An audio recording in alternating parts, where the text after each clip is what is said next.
You impacted so many people's lives with your career. I know at the time you probably couldn't grasp it, but all these years later, I hope that you do. I hope you understand how much you meant and how many people you shaped. Thank you.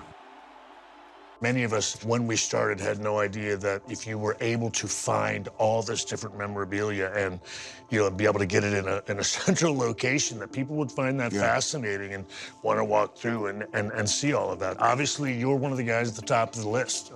Well, that's because I'm the oldest. Yeah. Because I've lost more memorabilia. No. Okay. That's true. Well, no, but I was going to say, look, it just has some of the most iconic memorabilia of all time. When you think of the Nature Boy Ric Flair, you think about the long streaming robes. Put that camera on us. Can you get something to show them what's happening right here? You know, a lot of guys wore robes. A lot of guys wore fancy robes. They didn't kind of do it the way that Rick did. If you close your eyes and say woo, you can literally envision Ric Flair strutting around in one of those shiny robes. Of the dozens of robes that he's worn in his career, we actually only have one at the warehouse. Flair in another one of those multi-$1,000 robes. The WWE actually purchased this robe off of Rick several years ago, and it's been a prize jewel and possession of the WWE archives for several years. There are obviously so many of them to choose from, but we're going to do what we can to boil this down to maybe just a couple. Starrcade, 1983, that was in the time. Yeah, you know. This was 18,000 people going out of their mind. It's the first significant event I've ever been in. To be the world champion was a big deal back then, really big.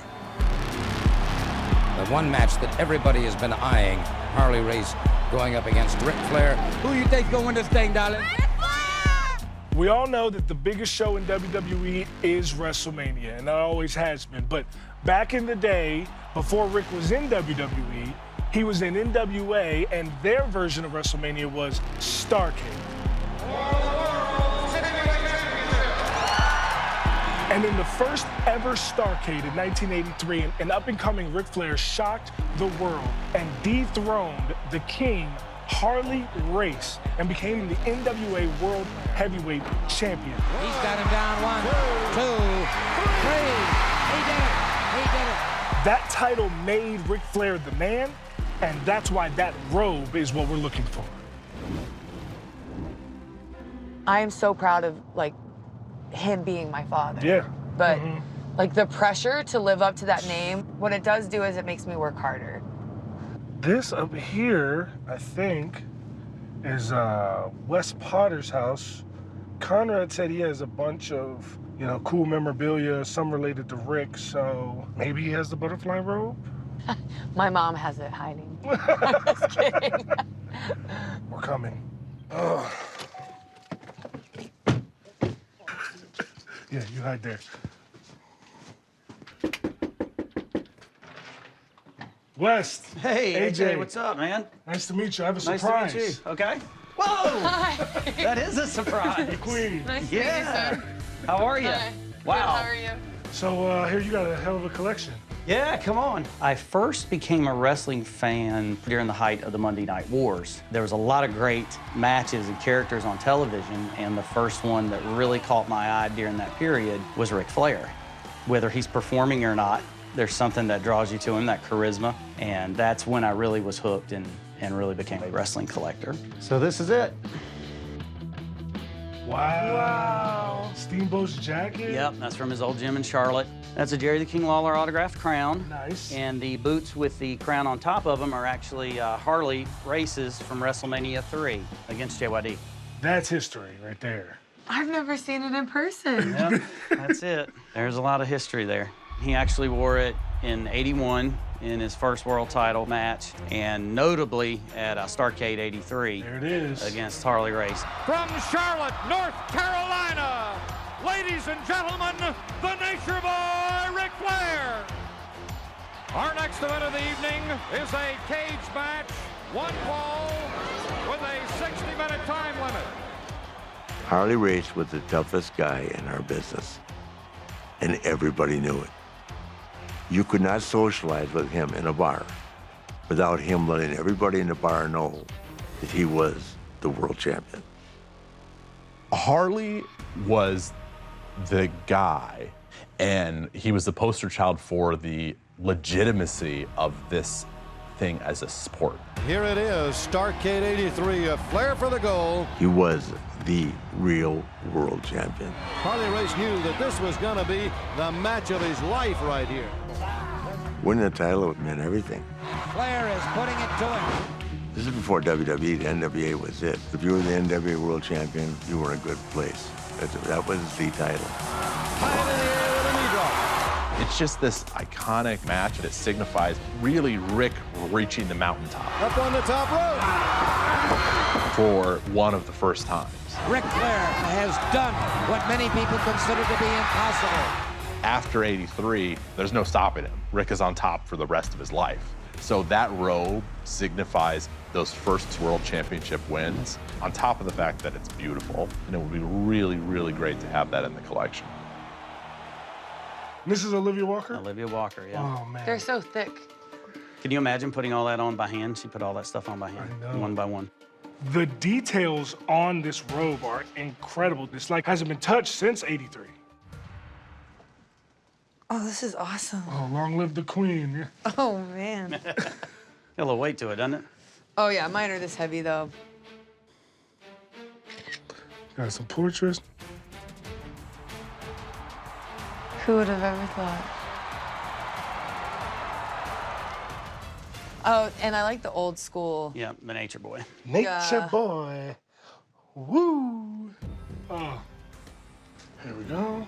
I actually, now that I'm seeing his old boots, I'm like, oh, I want boots done like that. Those are actually the boots that he was wearing the night that he won the Royal Rumble in '92. Which is the same exact I robe. need some good luck for this Rumble Yeah. this year. There you go.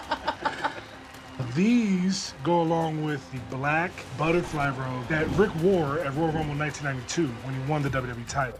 For 25 years, I have looked for it also, and there's been no mention of any inkling of anywhere to start. We don't know where it's at, where it's been. Multiple collectors in a network that's cast a pretty wide net can't come up with what happened to this, one of the all-time iconic pieces of his memorabilia. I wouldn't know, unfortunately. Yeah, I wish I did. I'd probably have it here. So those black and red boots that Ric Flair wore at the Royal Rumble might be the closest thing we'll ever get to that butterfly robe or to capturing that moment. So having something like those boots to represent that moment would also be huge. I think an exhibit that has these Ric Flair boots, hopefully the butterfly robe, and then with an old vintage Ric Flair robe right next to it. It'd be pretty cool, wouldn't it?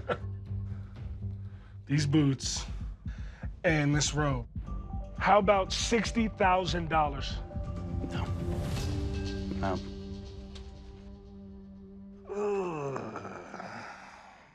Do you have a figure in mind? You know, I've had everything just for so long now. It means so much. I think I have to keep them here. In the world of collectibles, Ric Flair robes definitely hold a mecca position. To own one of those robes is to own a piece of history. It almost single-handedly catapults you from being a civilian and a fan to now being almost inside of this wonderful world of professional wrestling. I understand being attached to memorabilia. Like, I have my dad's watch from when he retired. Yep. I don't know if anyone could ever take this off my wrist. But what about a loan agreement? So what if WWE was able to display the boots and the robe for like a certain period of time and then deliver it right back to your front door? Front door. Maybe even give you a plaque that says owned by Wes Potter. Just so, you know, we know how much these things mean to us. We know how much it means to you. And they're gonna mean a I'm lot sure. to the other fans that Yeah. see these boots and this robe. And if we can find the other butterfly robe to go with those boots, I mean, it's everything. Yeah. Really, the end goal of this whole thing is to get this memorabilia in front of fans. So at that point, it's kind of any means necessary to do so. Obviously, it'd be great to own everything, but being able to have a relationship with other people who have these great items and them being willing to loan some of their iconic pieces just helps to tell the story, and I wouldn't be able to do this without a lot of their help. It is important, I feel, for the fans to be able to share their appreciation, I'm sure, just like, you know, we all have for it and for his career. So that would definitely be something I would be into. Yeah, I would do that. Thank you Thank so you. much. Thank you so much. Definitely. I think the deal today is a win-win for both in that fans can see and appreciate these items, and I know at the end of the day they can arrive home back to me safely, so I feel good about it. Now we just have to find the butterfly robe. Yeah.